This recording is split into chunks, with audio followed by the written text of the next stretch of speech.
예, 안녕하십니까. 자, 5월 28일 상한가 로크 배송 같은 최영동 전문가입니다. 반갑습니다. 자, 오늘 저희가 출발이 좀 낯설으시죠? 예, 저의 단짝인 우리 최민재 앵커님께서 개인 사정으로 인해서 오늘은 제가 인사를 드리고 프로 마지막까지 함께 하도록 하겠습니다. 자, 오늘 보기 좋게 양시장 다 상승을 했습니다. 거의 한 9개월 만에 2,600선을 또 돌파를 하는 그런 흐름들을 좀 보여줬던 상황들이어서 상당히 좀 의미 있는 날이지 않을까라고 말씀을 좀 드리도록 하겠습니다. 자, 우리 본격적인 시황에 대한 이야기들은 바로 코너로 좀 넘어가서 이야기를 진행하도록 하겠습니다. 자, 일단은 뭐 오늘 지수를 한번 우리가 점검을 좀 한번 해보도록 할까요? 제가 준비한 여러 가지 내용들을 먼저 이야기하기 전에 차트에 대한 내용들을 한번 점검을 하고 가보도록 하겠습니다.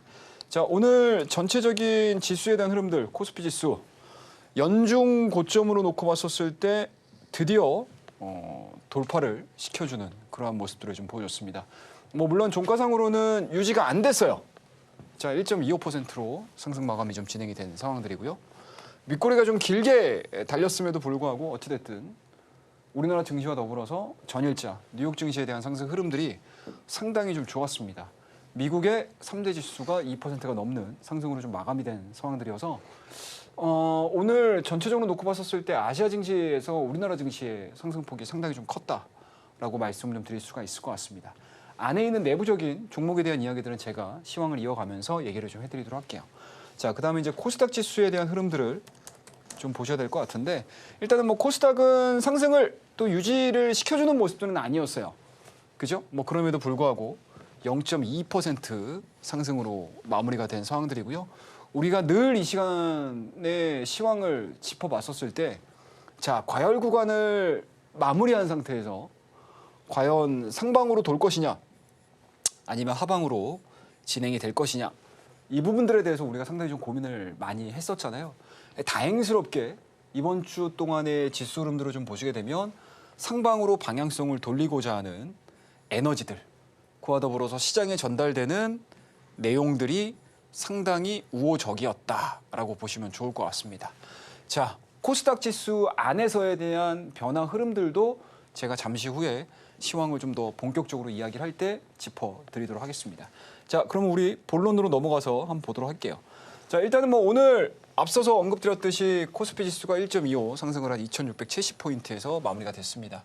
자, 외국인 현선물 상당히 좀 강했었죠. 그리고 이제 미결제 선물을 좀 보셔서 아시겠지만 끝까지 미결제 약정 자체가 증가가 이루어지기 시작을 하면서 주가에 대한 탄력도가 상당히 유지가 되는 그러한 모습들을 좀 보여줬다라고 보시면 좋을 것 같습니다. 자, 여기서 주목해야 될 거 어떤 걸까요, 여러분들? 그동안에는 신고가와 어떻습니까, 여러분들?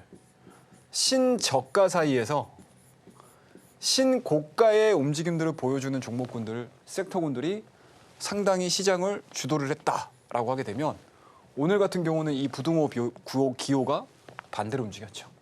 그동안에 시장을 이끌었던, 선도했었던 종목군들, 어떤 종목군들이죠, 여러분들? 조선, 방산, 원전 이렇게 해서 우리가 세 개를 뭐라고 하죠, 여러분들? 조방원이라고 얘기를 하죠.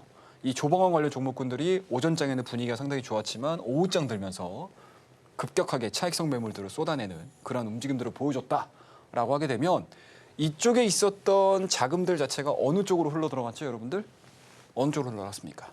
자, 신저가로 대표됐던 종목군들, 특히 삼성전자. 거의 오늘 어떻게 보면은 삼성전자를 갖고 계셨던 분들 같은 경우는 오랜만에 2%대, 3%대에 대한 강한 상승 흐름들을 좀 보여주면서 사실은 삼성전자 하나만 놓고 봤었을 때는 뭐다 여러분들 상한가에 준한다라고 우리가 얘기를 해볼 수가 있을 것 같습니다. 자, 그리고 이차전지 관련주들. 참 어제 제가 이차전지에 대한 제 개인적인 생각들을 얘기를 함에도 불구하고 오늘 이차전지가 그러한 내용들을 무색하게 급등을 하는 흐름들을 좀 보여줬습니다.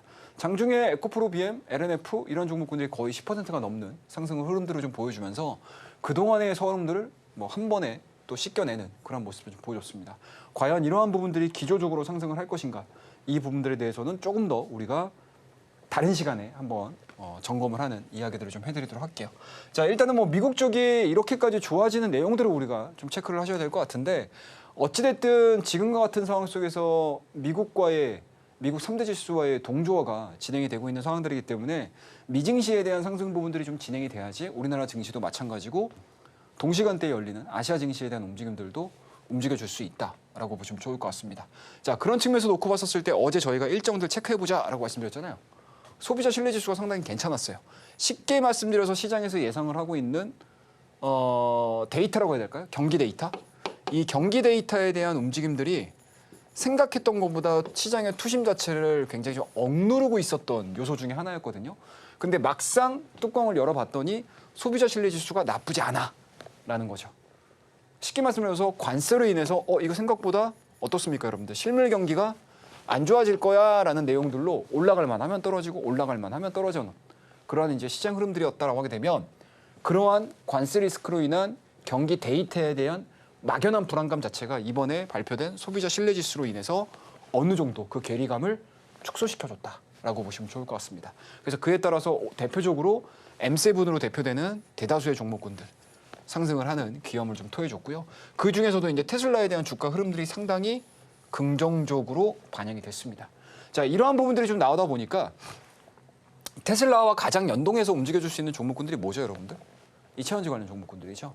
네, 이차전지 관련 종목군들이 이러한 내용들을 기반으로 해서 상승을 하는 모습들을 좀 보여줬고요. 여기에 플러스 알파가 붙은 게 뭐였죠, 여러분들? LFP죠. LFP. 참 이거 LFP 어려워요, 여러분들. 이 LFP에 대한 이야기들을 좀 해드리게 되면 상당히 좀 얘기가 좀 길어질 수 있을 것 같아서 제가 좀 짤막하게 설명을 좀 드리게 되면 자, 그들이 얘기를 했었던 근 2년 동안에 가까운 주가의 하락세가 좀 진행이 되는 과정에서 이 LFP에 대한 부분들이 아예 삭제가 됐었어요. 그죠? 없었죠. 자, 우리나라 3원계가 짱이야! 막 이런 얘기가 계속 진행이 되면서 중국, 친중, 이런 얘기들, 친중 카르텔, 이런 얘기들 하면서 주가를 계속 밀어냈거든요. 그죠? 하지만 주가가 밀리는 과정에서도 이 논리 자체가 시장에서 그렇게 꺾이지 않았었던 상황이었습니다. 하지만 실물, 쉽게 말씀해서 현업에 있었던 사람들의 입장에서는 어떻습니까, 여러분들? 이거 우리나라 3원계로는 답이 없었던 그러한 경제 상황이었거든요. 근데 드디어 이제 LFP 어떻습니까? 북미 지역에다가 우리나라 셀 기업들, 소재 기업들이 가서 LFP 만들겠다라는 내용들이 전달이 되면서 이제서야 반등이 좀 나오기 시작을 한 거죠. 과연 뒤늦게 뛰어든 이 LFP 시장에서 어느 정도의 경쟁력을 가지고 진행이 될지 여부도 좀 체크를 좀 하셔야 될 것 같고요. 제가 노파심에 한 가지 정도 더 언급을 좀 드리자라고 하게 되면 여전히 플러스 알파가 아닌 어떻습니까? 시장의 섹터에 점검을 하고 넘어가야 될 부분들, 언제든지 시장에 영향을 미칠 수 있는 내용들은 어떤 부분이냐라고 하게 되면 여전히 중국과의 가격 경쟁, 그와 더불어서 최근에 나왔던 게 뭐죠, 여러분들? BYD의 가격 인하입니다, 여러분들. 그죠? 물론 중국 내에서 우후죽순으로 생겼던 자동차 메이커들과의 경쟁으로 인해서 가격 인하를 시키겠다라는 내용들인데 과연 이러한 가격 인하가 테슬라에는 어떠한 영향을 미칠 것이고 전기차 시장에는 어떠한 내용들로 전달이 될 것인지 좀 체크를 하셔야 될 것 같습니다. 자, 여기서 우리가 마이너스 요인을 좀 찾자라고 하게 되면 제가 어제도 말씀드렸죠, 여러분들. 뭐다? 가격 경쟁력. 그와 더불어서 어떻습니까? OEM 기업들. 글로벌 자동차 메이커들과의 부품사들 간에 어떻습니까? 가격 협상력에 있어서 과연 유지가 될 수 있을 것인가? 그렇다라고 되면은 1차적으로 놓고 봤었을 때 이차전지 관련된 종목군들에 대한 전반적인 흐름들 자체가 오늘 신저가에 대한 움직임들, 수급적인 부분들로 인해서 리바운딩이 됐던 부분들, 그리고 그동안에 진행되지 않았던 여러 가지 이유들을 갖다 붙이면서 상승을 했다라는 관점이고요. 그리고 여전히 기조적인 상승 흐름들을 좀 봐야 된다고 하게 되면 앞서 시장을 2년 동안 끌어내렸던 이러한 요인들을 좀 체크를 하셔야 되지 않을까라고 말씀을 좀 드리도록 하겠습니다. 자, 그에 따라서 S&P 500과 나스닥, 필라델피아 반도체까지 상승을 하는 그러한 모습들을 좀 보여줬다라고 보시면 좋을 것 같습니다. 자, 전체적으로 놓고 봤었을 때 반도체 2차전지 상승을 했고요. 오늘 외국인들에 대한 수급 현황들을 좀 보시게 되면 전기전자, 대형주 위주의 상승세가 진행이 됐다라고 보시면 좋을 것 같습니다. 쉽게 말씀드려서 천지개벽까지는 아니더라도 그동안에 우리가 그냥 관성으로 매매를 했던 종목군들은 다소 꺾이는 그러한 현상들을 보여줬었고 그동안에 우리가 크게 신경 쓰지 않았던 종목군들에 대한 리바운딩이 진행이 되기 때문에 일단은 시장의 컬러가 상당히 좀 많이 바뀌었었던 상황이라고 보시면 좋을 것 같습니다. 이러한 부분들이 과연 5월 달 마지막까지 유지가 될지 아니면 이러한 내용들 자체가 6월 달에 우리나라 증시에 시장 색깔을 나타내는 시그널이 될지 한번 좀 지켜봐야 될 그런 상황에 놓여 있다라고 보시면 좋을 것 같습니다. 자, 오늘 의미 있게 좀 볼 수 있는 부분들은 아무래도 이제 삼성전자겠죠. 8거래 연속 순매도 이후에 금일 외국인들에 대한 순매수세가 좀 진행이 된 상황들이어서 일단은 삼성전자를 제가 이 시간대에서 여러분들에게 늘 말씀드렸던 그러한 하나의 키포인트를 좀 보면서 가보도록 하죠. 자, 삼성전자는 뭐 성장성을 우리가 얘기를 하는 거는 지금 상황에서는 그렇게 의미가 없다라고 제가 말씀드렸잖아요. 여전히 삼성전자가 보여줘야 되는 부분들은 반도체 시장 내에서의 어떻습니까, 여러분들? 뭐죠? 경쟁력이잖아요. 이 경쟁력을 키워야 되는 상황들인데 여전히 경쟁력을 키워야 된다고 하게 되면 여전히 어떻습니까? 엔비디아의 밸류체인 안으로 들어가줘야 됩니다. 물론 이제 우리가 이 방송을 하기 이전에 나왔던 내용들을 보게 되면 중국에 들어가는 DDR 엔비디아향 이쪽에 대한 이제 중국향 매출이 발생이 될 거야라는 기사들까지 좀 나오긴 했었는데 그게 과연 어느 정도의 영향력을 미칠지는 우리가 좀 지켜봐야 되겠지만 어떤 식으로든 오늘 삼성전자가 어떻습니까? 3.7%대에 대한 강한 상승 흐름들 그리고 여전히 상단으로는 6만 원대, 하단으로는 어떻습니까? 5만 원대 초반대에서 박스권을 그려가면서 진행이 되고 있는 상황들이다라고 보시면 좋을 것 같습니다. 자, 그렇더라도 되면 삼성전자를 가지고 투자를 해서 내가 수익을 낼 거야라는 이야기들을 하기는 사실은 좀 애매하죠. 하지만 시장을 바라보는 데 있어서 시장 전략을 짜는 데 있어서 삼성전자의 상승과 하락은 분명히 시장에 영향을 미칩니다.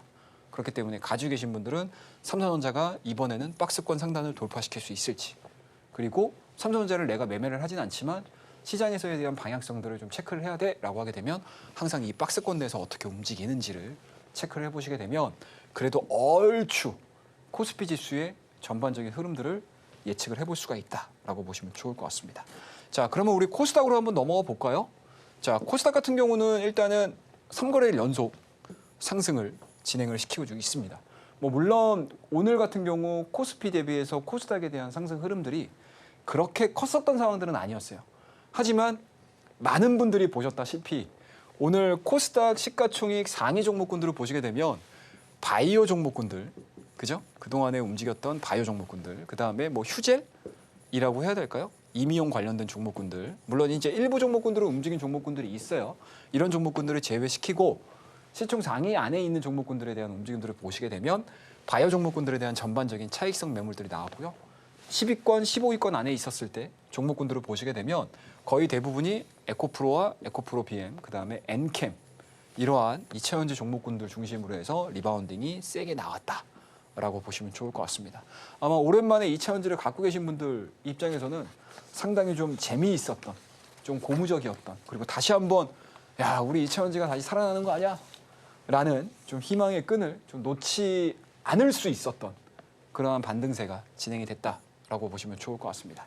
자, 그러면 우리 주요 종목군들 한번 차트 하나씩 점검을 해보면서 이야기를 한번 해보도록 하죠.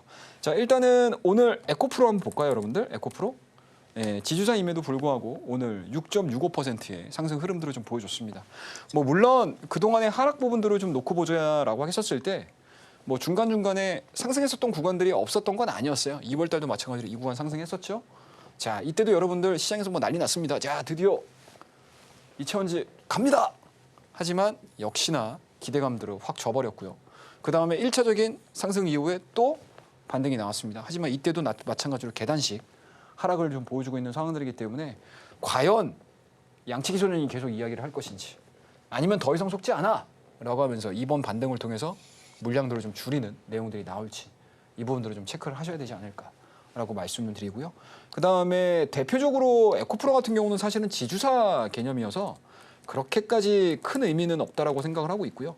오히려 저는 에코프로 BM의 반등 흐름들 이 부분들을 좀 체크를 해보자라고 말씀을 좀 드리도록 하겠습니다. 똑같은 반등에 대한 그림들을 좀 그려주고 있는 상황들이어서 일단은 연속적인 흐름들이 나와주면서 코스닥 지수를 좀 끌어올리기를 좀 기대를 한번 해보도록 하죠. 자, 그 다음에 이제 바이오 종목군들을 좀 보셔야 될 것 같은데 오늘 알테오젠 볼게요. 자, 알테오젠.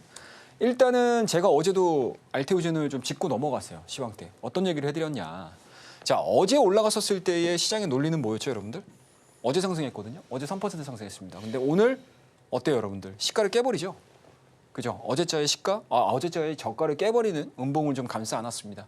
그러니까 그만큼 오늘 하락세가 상당히 좀 압도적이었다라고 보는 거죠.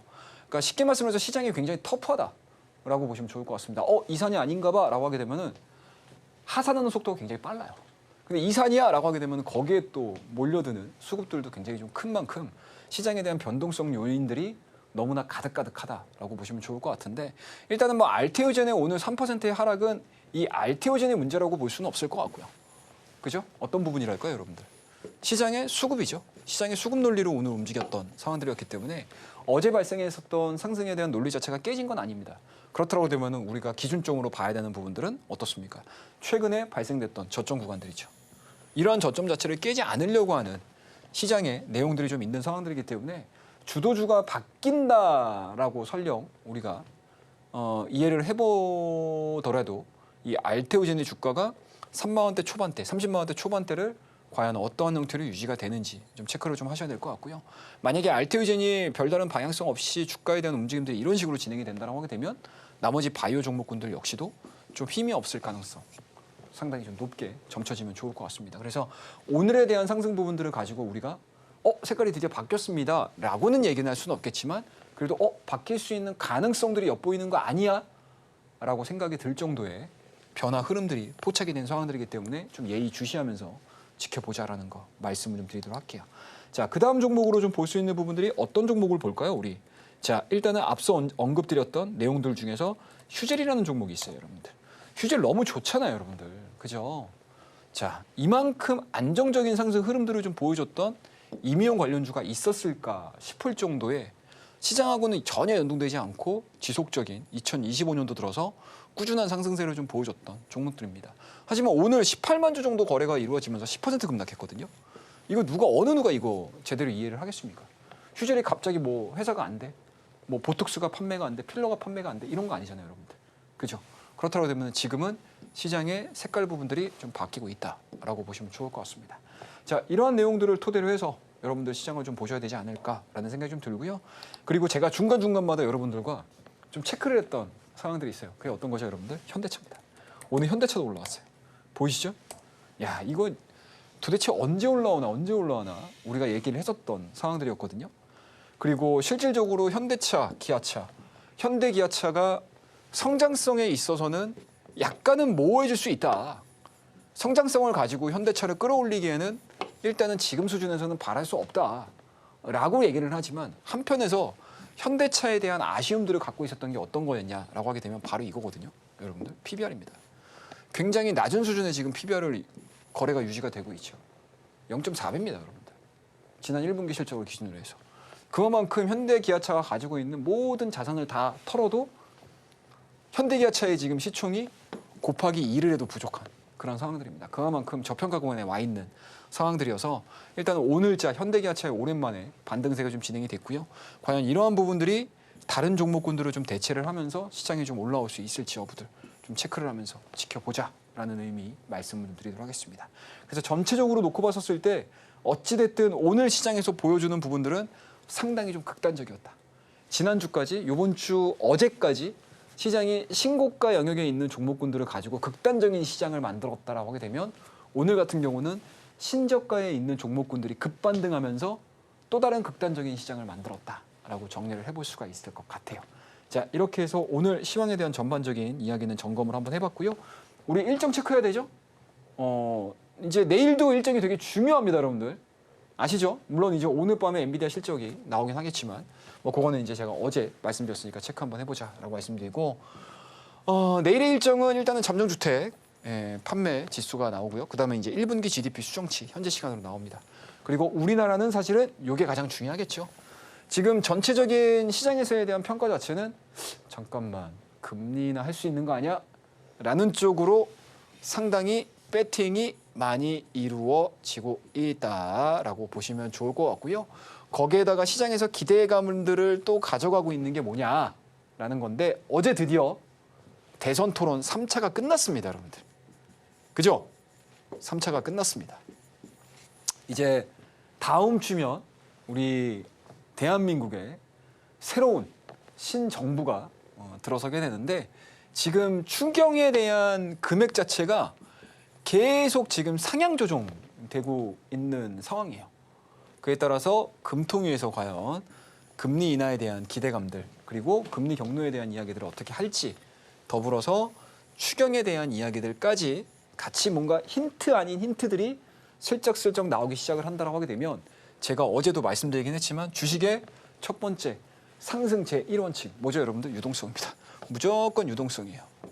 아셨죠? 유동성이 딱 시장에 전달되는 그 시장은 그냥 우상향으로 간다라고 보시면 돼요.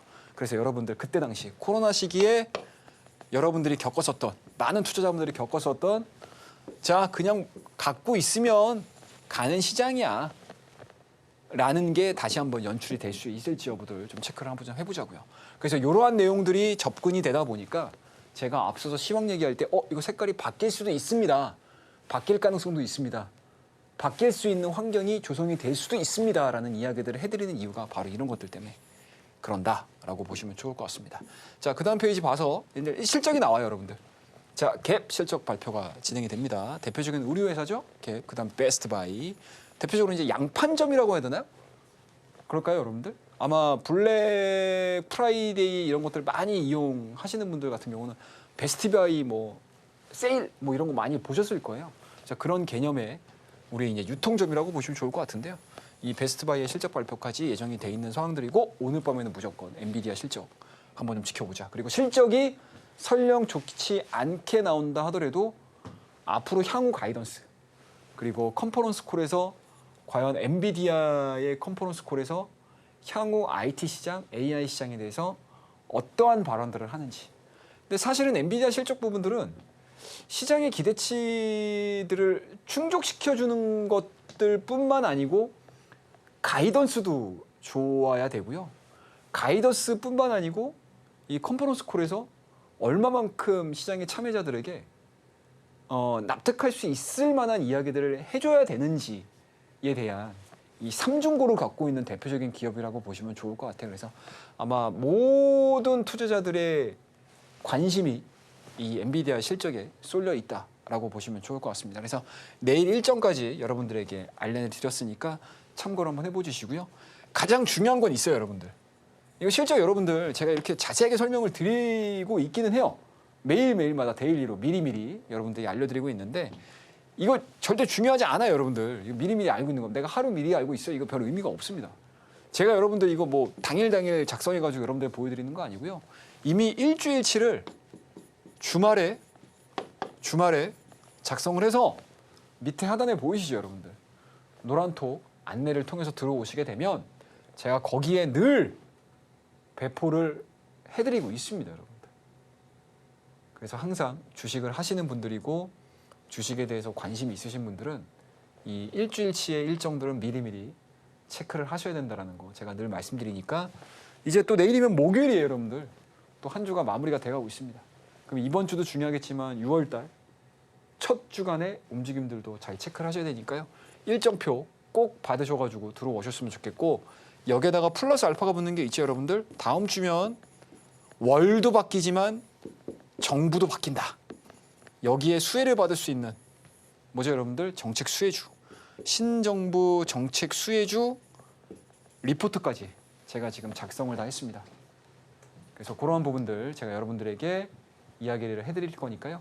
많이 참고하셔서 들어오셨으면 좋겠고 또 오늘 저와 함께 이게 TV 방송에서는 이게 수위를 조절해야 되는 게 좀 있어요, 여러분들. 하지만 오늘 8시입니다. 8시. 제가 매 시간마다 우리 상한가 로켓 배송이 끝나게 되면 여러분들과 바로 만나는 시간을 좀 가졌는데 시간이 조금 애매하더라고요. 다들 식사도 하셔야 되고 해서 1시간은 오늘 제가 좀 늦췄습니다. 여러분들과 8시에 저녁 8시입니다, 여러분들. 식사 다 하시고 편안하게 이제 집에서 또는 각자가 쉬는 공간에서 저와 함께 만나실 수 있는 온라인 무료 방송 준비했거든요. 그래서 그 안내도 마찬가지로 밑에 하단을 통해서 노란톡 링크를 들어오시게 되면 제가 여러분들에게 방송에 참여할 수 있는 방송 참여 링크까지 보내드릴 테니까 많이 참여해 주시기 바라겠고요. 오늘에 대한 시황은 약간은 좀 길었습니다. 양해해 주시고 다음 코너에서 더 재미있는 이야기 해드리도록 하겠습니다. 감사합니다.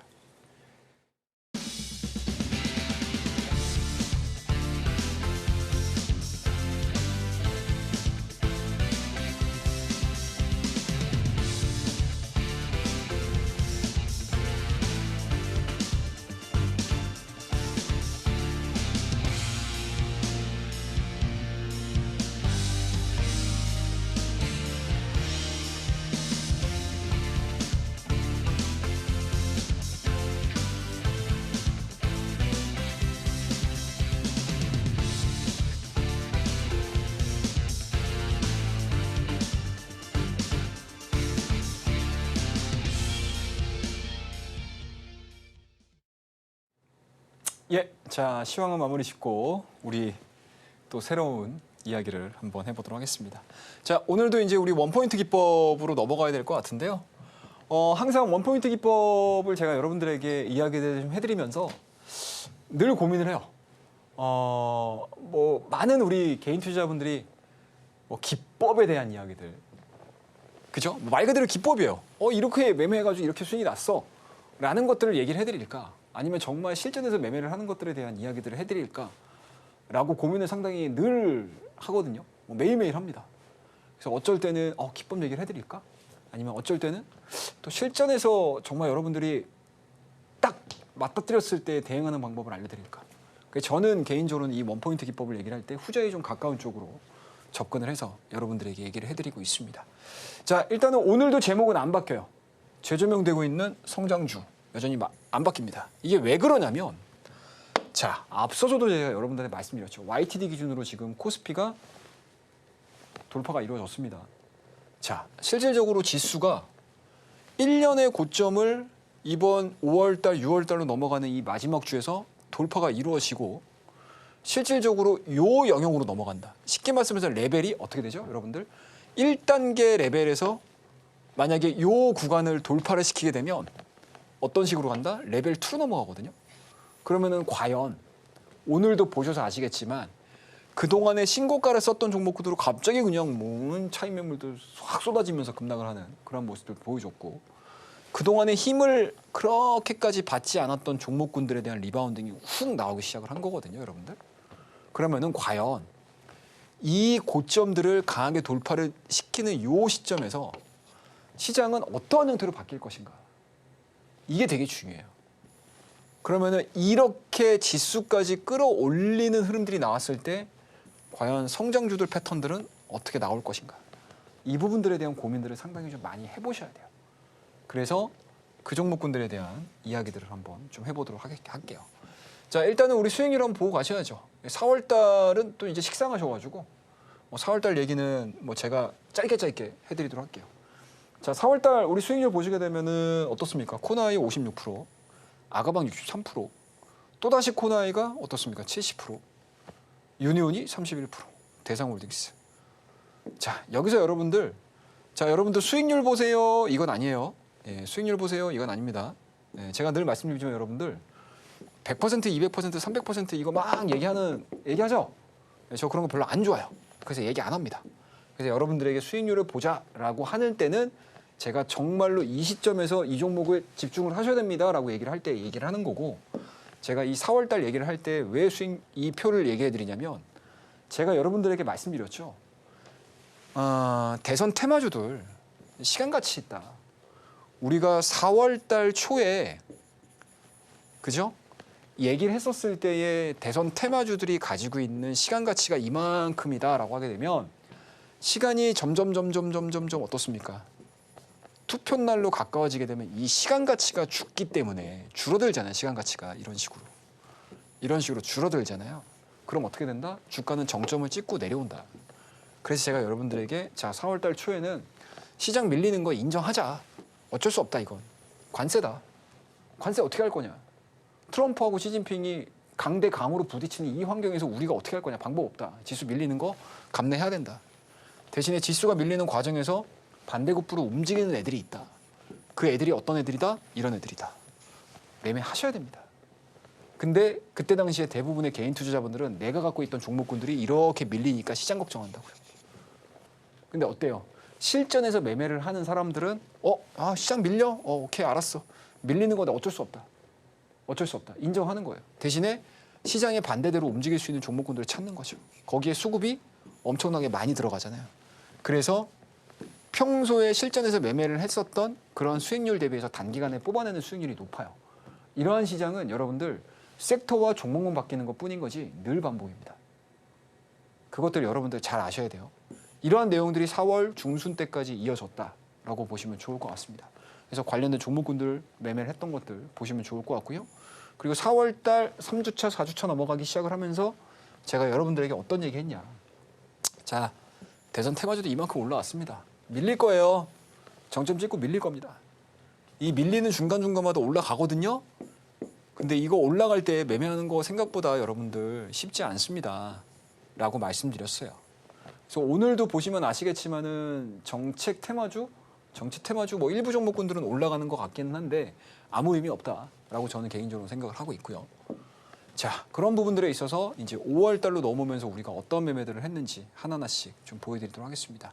자, 5월 달도 여러분들 우리 지금 20종목이 넘는 종목군들을 트레이딩을 열심히 했거든요.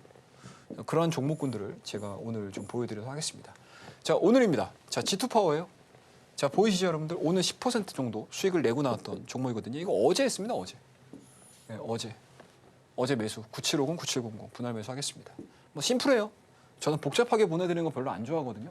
그래서 항상 이렇게 매수했던 내역들 가격대 다 보여드리고요. 그냥 뜬구름없이 목표가 몇 퍼센트, 손절가 몇 퍼센트 이렇게 보내드리는 거는 뭐 별로 저는 성의 없다라고 생각을 하고 있기 때문에 저와 함께 하시는 분들과는 이렇게 디테일하게 말씀을 좀 드리고 있다는 거 말씀드리고요. 오늘입니다, 여러분들. 자, 8시 19분 매도. 예. 자, 분할 매도 주문 걸어두세요라고 해서 8시 19분에 보내드렸어요. 오늘 장중에 체결됐죠? 그죠? 오늘 장중에 체결됐습니다. 뭐 물론 종가를 버틴 건 아니에요. 얘도 마찬가지로 원전 쪽에 포커스가 맞춰져 있는 섹터이기 때문에 오전장에 어떻습니까? 어제 뉴스케일 파워. 그죠? 이런 종목군들이 급등을 했잖아요. 근데 우리나라도 마찬가지로 반영은 했습니다. 하지만 국내 증시만의 시장 성격으로 인해서 주가에 대한 탄력도가 오후장 들어서 쫙 전환이 이루어졌죠. 그에 따라서 오늘 오전장에 1770원대까지 움직였습니다. 그 사이에 우리가 대응을 해놨던 가격대에서 적절하게 수익을 맛보면서 오늘 마무리를 했던 종목이 바로 G2파워다라고 보시면 좋을 것 같습니다. 자, 여기서 그럼 우리 시청자분들께서 궁금하신 게 있죠. 자, 그러면은 최영도 전문가님, 원전주 이제 끝인가요? 이렇게 생각하시는 분들 계실 거 아니에요. 또 질문하실 분들도 계실 거고, 나 이번 주에 들어가는데 원전주 너무 좋다고 해가지고. 그럼 오늘 날벼락 맞은 거예요, 사실. 그죠? 오늘 날벼락 맞았잖아요. 원전이 뭐 잘못한 거 있어? 없잖아요. 딱 하나 잘못한 게 있다. 뭔가 실수가 났다, 에러가 났다라고 하는 게 뭐다? 한전에서 나왔던 얘기죠. 뭐 체코 원전이 10월 달에 계약될 수도 있어 라는 내용들로 인해서 차익에 대한 욕구가 굉장히 커졌을 수도 있어요. 그러니까 이거는 저는 개인적으로는 약간은 좀 너무 과대 해석한 게 아닌가라고 생각을 하고 있고요. 제가 원전을 바라보는 시각 자체는 사실은 체코만의 문제는 아니에요. 체코만의 모멘텀은 아니다. 일단은 기본적으로 제가 지난번에도 말씀드렸지만 트럼프 2기 행정부가 지금 어때요, 여러분들? 어떻습니까? 행정명령 했죠. 그 행정명령이라는 게 뭐 내일 당장 뭐 서명했다고 해가지고 막 원전 지으러 가자 이거 아니잖아요. 아닙니다. 이제 에너지부 장관한테 자 이렇게 했으니 자 한번 계획을 한번 해보자라는 것들에 대한 행정명령 느낌이거든요. 그러면 이제 앞으로 좀 시간이 걸리겠죠. 근데 기본적으로 여러분들 트럼프 1기 행정부에서 원전과 관련된 계획 자체가 어떻게 잡혔냐? 계획으로 잡혔어요. 계획. 자, 우리 에너지원이 좀 애매하다. 그래서 우리가 그동안에 미국에서 원전이 새롭게 지어진 게 없거든요. 그래서 원전에 대한 필요성이 분명히 있을 거야. 그래서 계획을 한번 좀 플랜을 좀 짜보자 라는 쪽으로 갔다라고 하게 되면 이번 트럼프 2기 행정부에는 행정명령 서명을 함으로 인해서 어떤 게다 실행 단계로 넘어오는 과정입니다. 자, 미국은 이렇게 변화가 되고 있고요. 그 두 번째는 뭐가 있을까요? 유럽 쪽이잖아요. 제가 지난번에도 말씀드렸죠. 자, 유럽 쪽도 요번에 어때요, 여러분들? 러우 전쟁을 통해서 정말 뭔가 이제 화석연료에 대한 중요성 당연히 중요하고요. 그 다음에 그러한 부분들에 있어서 너무 외세의 영향을 너무 많이 받는데 야, 이거 이렇게 해서 안 되겠다. 그래서 들고 나온 게 뭐죠, 여러분들? 신재생이죠. 근데 막상 이 신재생으로 우리가 모든 전력원을 발생을 시키려고 해봤더니 안정성이 떨어지네요. 그죠? 태양광은 태양이 떠야 되고 햇빛이 비쳐야 되고 풍력은 바람이 불어야 되고 야 이거 미치겠는 거예요. 거기에다가 중간중간마다 단전 나오죠. 단전 나오죠, 여러분들. 단전 나오는데 우리나라는 여러분들 제가 지난번에 말씀드렸지만 우리나라 만약에 1시간 동안에 동네가 그냥 딱 단전됐다고 생각해 보세요. 어떠세요, 여러분들? 아마 우리나라 국민들 저를 포함해서 대다수의 국민들은 답답해서 못 살걸요. 그죠? 하지만 유럽 애들은 좀 다르더라고요. 생각보다 잘 버텨요. 근데 이러한 부분들이 최근에 거의 한 2차례 정도가 나왔습니다. 그에 따라서 유럽도 마찬가지로 어떤 형태로 가고 있다 지금? 대형 원전 다시 건립해야 되는 거 아니냐. 여기에 플러스 알파가 붙는 게 뭐죠, 여러분들? SMR. 미국은 SMR 쪽으로 가는 게 주력이고요. 유럽 같은 경우는 대형 원전과 더불어서 어떻습니까? SMR을 같이 병행하는 계획들을 세워서 가고 있습니다. 자, 그러면 여기서 가장 수혜를 받을 수 있는 국가들이 도대체 뭔데? 라는 거잖아요. 첫 번째, 미국이겠죠. 미국입니다. 근데 미국, 그다음에 뭐 프랑스 정도, 그다음에 우리나라, 그다음에 러시아, 중국 요 정도거든요. 근데 자, 보자고요. 서방 국가라고 할 수 있는 러시아와 중국은 빼자고요. 그러면은 미국과 프랑스와 우리나라가 3파전이거든요. 근데 이번에 미국에 어때요, 여러분들? 어떻습니까, 여러분들? 웨스팅하우스하고 우리나라 한전하고 어때요? 조인했죠, 조인. 협약이 이루어졌죠. 법적인 부분들을 다 우리 하고, 자, 팀 USA, 팀 코리아 모여가지고 우리 글로벌 원전에 대해서 전체로 다 같이 가서 우리 사업을 전개하자라는 쪽으로 지금 가는 거잖아요. 그죠? 자, 그렇다고 되면은 분명히 어떻습니까? 각국의 원전, 원천 수주 자체는 우리나라의 이득이 될 가능성이 상당히 높다라고 보는 거죠. 거기에다가도 플러스 알파가 붙는 게 뭐예요, 여러분들? 우리나라는 여러분들 공사기간, 뭐라고 그래요, 여러분들? 이거를 공기라고 보통 얘기하잖아요. 아, 우리나라 어떻습니까, 여러분들? 근면성실. 그죠? 어떻습니까? 딱 내려받아. 아, 이렇게 맞춰서 공사 끝내주세요. 그럼 우리나라는 어때요, 여러분들? 밤에 불 켜고 공사하잖아요. 우리나라만큼 공사 기간에 맞출 수 있는 기술과 성실성과 이런 걸 갖춘 나라가 없어요. 그러니까 그러한 내용들을 가지고 어찌됐든 주가에 대한 리바운딩이 좀 나은 거죠. 근데 이러한 기조 자체가 꺾이지 않는다고 하게 되면 분명히 원전에 대한 스토리들 자체는 당분간은 좀 지속이 될 수 있다. 하지만 그 지속이 되는 과정에서 어떻습니까? 주가에 대한 등락 부분들은 어느 정도 뭐 감내를 해야 되는 부분들이 좀 있겠죠. 근데 이게 오늘 나온 것 같아요.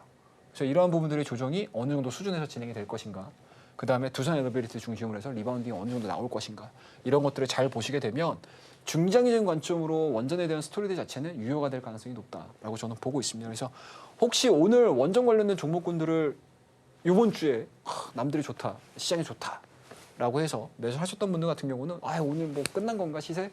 이렇게 생각할 정도는 아니다라는 걸 제가 다시 한번 강조해서 말씀을 드리도록 할게요. 자, 그 다음 페이지입니다. 태용입니다. 자, 어제 매매했던 종목들이죠. 자, 태용 오늘도 추가로 상승 나왔어요, 여러분들. 네, 추가 상승 나왔습니다. 자, 이 종목도 마찬가지로 이렇게 대응을 했던 그런 종목군들입니다. 제가 늘 보여드려요, 여러분들에게. 네, 매도했던 내역들이란지 매수했던 내역들을 늘 보여드리니까 그거 참고하시면 되고, 달바글로벌 이것도 마찬가지로 신규 상장하는 날 여러분들과 제가 같이 대응을 했던 종목이고, 신규 상장하고 그날 공략을 했던 종목군들입니다. 예, 보이시죠, 여러분들? 자, 매수는 다 보여드려요. 예, 이게 중요하다고 저는 생각하고 있거든요. 그 다음에 전반적인 움직임들은 제가 어제 전체적으로 매도를 하면서 분할 매도를 함으로써 수익을 싹 걷어들이는 매매를 했다라는 걸 여러분들에게 안내해드리도록 하겠습니다. 자, 그 다음에 한전산업 이 종목도 마찬가지로 재미있게 매매했던 종목이에요, 이번 주에. 자, 이번 주에 트레이딩할 게 몇 개가 있었을까요? 뭐 오늘 같은 경우 빼고 오늘 이번 주에 트레이딩할 수 있었던 종목군들은 사실은 조방원 내에서 좀 한정적이었죠. 그러한 부분들이 이제 우리가 오늘 제외한 어제까지에 대한 움직임들 속에서 수익을 내왔던 종목군들이고, 앞서 언급드렸듯이 달바글로벌은 이놈 참 똘똘한 친구가 신규 상장을 한 것 같은데 라고 해서 비중 투자를 했던 그런 종목들입니다. 그래서 여러분들 5월 달의 컨셉은 4월 달은 어때요, 여러분들? 종목의 개별주 성격이 워낙 좀 강했었기 때문에 이 종목 저 종목 우리가 흔히 매매하지 않았던 종목군들을 열심히 매매했던 시기가 4월 달이었다고 하게 되면 5월 달은 어때요, 여러분들? 어떻습니까? 비중 투자. 제가 말씀드렸잖아요, 여러분들. 5월 달은 어때요? 수익률을 높이면서 보여드리는 시기는 아니다. 뭐다? 수익금을 높여야 되는 시기다. 그러면 수익금을 높여야 된다고 하게 되면 뭐예요, 여러분들? 수익률은 고만고만해. 근데 내가 비중을 투자를 시키는 거야. 투하되는 비중 자체가, 투하되는 투자금 자체가 높아지게 되면 수익률은 그렇지만 수익금 자체가 훅 커져버리는 효과를 얻을 수 있습니다. 그런 거를 해야 되는 시기가 5월 달이었다고 제가 말씀드렸잖아요. 그래서 여러분들 보시면 제가 비중 투자를 했던 종목군들이 상당히 많아요. 자, SOSL도 마찬가지입니다. SOSL 제가 이거 단골 종목이죠, 여러분들. 그죠? 이거는 작년도서부터 거의 뭐 사골 우리듯이 예, 거의 뭐 원할머니 그 베이스 되는 국물 맛이라고 보시면 돼요, 여러분들. 하지만 요것도 마찬가지로 한 4번 내수한 것 같은데요 라고 해서 말씀드렸던 종목, 그리고 그 부분들에 대해서 중간중간마다 수익 실현 시켜드렸던 그러한 내용들을 여러분들에게 보여드리고 있습니다. 자, 이러한 내용들 여러분들 저와 함께 하셔야 되지 않을까요? 아, 이렇게 모든 것들을 다 그냥 이 뱃속 안에 있는 이 오장육부를 다 드러내면서 여러분들에게, 자, 매수 이렇게 했어요. 자, 매도 우리 이렇게 했어요. 이렇게 보여드리는 방송이 어디 있어요? 저 말고는 없다고 저는 생각을 하고 있거든요. 그죠? 그런 내용들 여러분들 저와 함께 하시고자 하시는 분들은 밑에 보이시죠? 노란 톡. 이 링크 받으셔가지고 들어오시게 되면 오늘도 시장에 대한 이야기들을, 물론 오늘 같은 경우는 지금 방송에서는 제가 정리를 해서 말씀을 드리는 거라 많은 우리 시청자분들께서 그래 뭐 맞아 그런 거 같아, 맞아 이러면서 그렇구나 오늘 시장 이랬구나 라고 하지만, 사실은 장중에 시장이 진행되는 것에서 이런 상황들이 딱 맞닥뜨리잖아요. 그럼 당황해요, 많은 투자자분들이. 물론 경험치가 높으신 분들 같은 경우는 이렇게 돼도 돌아가는구나 라고 이해를 하실 수는 있으실 것 같기는 한데, 대부분의 초보 투자자분들은 이거 왜 이래, 어제까지만 해도 조선주들, 방산주들, 원전주들 이렇게 잘 가다가 이렇게 하루아침에 바뀔 수가 있는 거야? 라고 할 정도로 정말 당황스러우셨을 그런 상황들인데, 어찌 보면 그러한 내용들이 자연스럽게 나와줄 수 있었던 시장 환경이 우리가 모르게 점점 진행이 됐었던 것도 있습니다. 그래서 그런 것들을 제가 장중에 노란톡 안내 통하셔가지고 들어오시면 거기에 따른 시장에 대한 이야기들도 해드리고, 거기서 접근할 수 있을 만한 여러 가지 섹터에 대한 이야기들까지 다 같이 전달해 드리고 있으니까 많이 참여해 주시고, 더 중요한 것도 있어요, 여러분들. 오늘 이 시간이 끝나면 7시죠? 7시죠, 여러분들. 그죠? 우리 상한가 로켓편성 끝나면 7시입니다, 여러분들. 1시간 동안 서울경제TV 이어지는 후속 코너 보시면서 식사하시고요. 8시에는 저와 함께 유튜브에서 제가 운영하고 있는 최영동 주식TV가 있습니다. 이 유튜브에서 여러분들과 함께할 온라인 방송 준비했거든요. 그래서 시장에서 얘기하지 못했던, 방송에서 이야기하지 못했던 이야기들까지 준비했으니까 많이 참여해 주시기 바라겠습니다. 자, 오늘 원포인트 기법에 대한 이야기는 이 정도에서 마무리를 하고 로켓 배송 시간에서 뵙도록 하겠습니다. 감사합니다.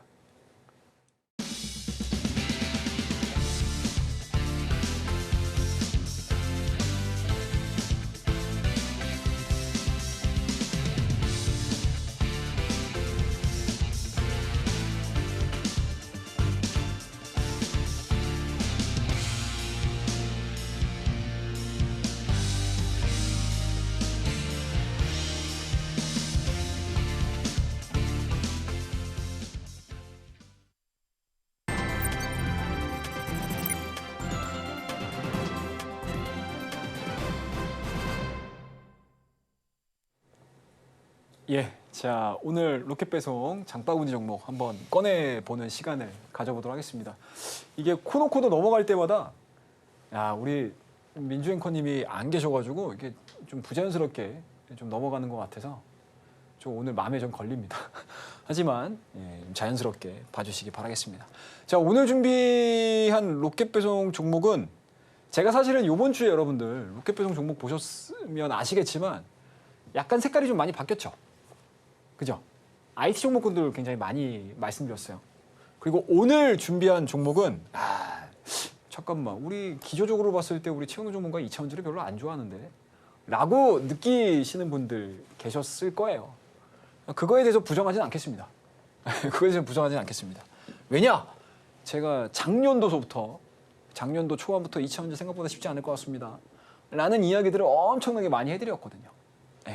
그래서 저의 이야기를 잘 따라오신 분들 같은 경우는 지금의 작금의 2차원지 가슴앓이에서 좀 자유로우시지 않으실까라는 자부심을 갖고 있는 사람 중에 한 명인데, 자, 오늘 이야기할 종목은 2차원지 내에서 다른 거 아닙니다, 여러분들. 양극재도 아니에요. 음극재도 아닙니다, 여러분들. 뭐다, 여러분들? 전고체. 요거 좀 얘기를 해드릴게요. 자, 전고체를 갖고 나왔는데 갑자기 뜬금없이 왜 전고체 왜 갖고 나온 건데? 뭐 이런 거잖아요, 여러분들. 근데 일단은 뭐 이차전지가 올라와서 전고체를 갖고 나온 건 아니고요. 물론 이차전지에 대한 리바운딩이 조금 더 이어진다고 하게 되면 트레이딩 관점으로는 충분히 해볼 만한 상황이 연출이 될 수도 있어요. 그러면은 이차전지의 전체적인 특성을 보게 되면 시장의 수급을 다 빨아갑니다. 쉽게 얘기해서 우리가 이차전지 올라감으로 인해서 시장의 수급이 블랙홀 역할을 하고 있습니다. 라는 이야기들 많이 들어보셨죠? 그만큼 폭발적으로 바와 까가 많은 종목이 바로 이차전지 섹터라고 보시면 좋을 것 같은데 그 안에서 약간은 좀 특색 있는 종목이라고 보시면 좋을 것 같아요. 이수 스페셜티 케미칼. 자, 2023년도 5월입니다. 이수화학에서 분할이 돼서 신설이 이루어진 법인이에요. 그래서 그때 당시만 하더라도 그렇게 크게 뭐 시장에서 부각이 됐었던 건 아니었는데 어떤 내용들로 부각이 됐었냐? 여러분들 많이 들어보셨죠? 전고체. 그죠? 우리나라 이차전지가 다시 한번 글로벌 탑으로 가야 돼? 라고 했었을 때 저는 가장 먼저 선행이 돼야 될 게 바로 이겁니다. 근데 쉽지가 않죠, 개발하는 게. 그죠? 개발이 이루어졌다라 하더라도 상용화하기에는 비용이 너무 많이 든다라는 거잖아요. 그래서 제가 우스갯소리로 자, 여러분들 보셨죠? SK 하이닉스가 HBM을 통해서 넘버1이 된 거잖아요. 그 우리나라 이차전지 관련 종목군들이 다시 세계의 넘버1이 돼야 돼라고 하게 되면 이게 필요할 겁니다라는 네? 우스갯소리를 제가 해드리는 경우도 좀 있어요. 자, 그것들은 뭐 그냥 뭐 지나가는 이야기고 오늘 제가 이 스페셜티 케미칼을 갖고 온 거는 사실은 로봇이에요, 로봇. 예, 로봇입니다, 로봇. 휴머노이드 로봇입니다. 예, 예. 그래서 앞서 테슬라에 대한 주가 흐름들이 상당히 좋았잖아요. 그래서 이 테슬라의 주가 상승이 이루어졌던 부분들 거기에 또 하나 플러스 알파로 붙었던 이유들이 뭐냐면 자, 일론 머스크의 정부 활동 그게 뭐죠, 여러분들? 도지부서잖아요, 도지부서. 여기에서 업무는 얼추 마무리했다. 이제 나는 기업인으로서 CEO로서 다시 우리 테슬라를 일으킬 거야, 불러일으킬 거야.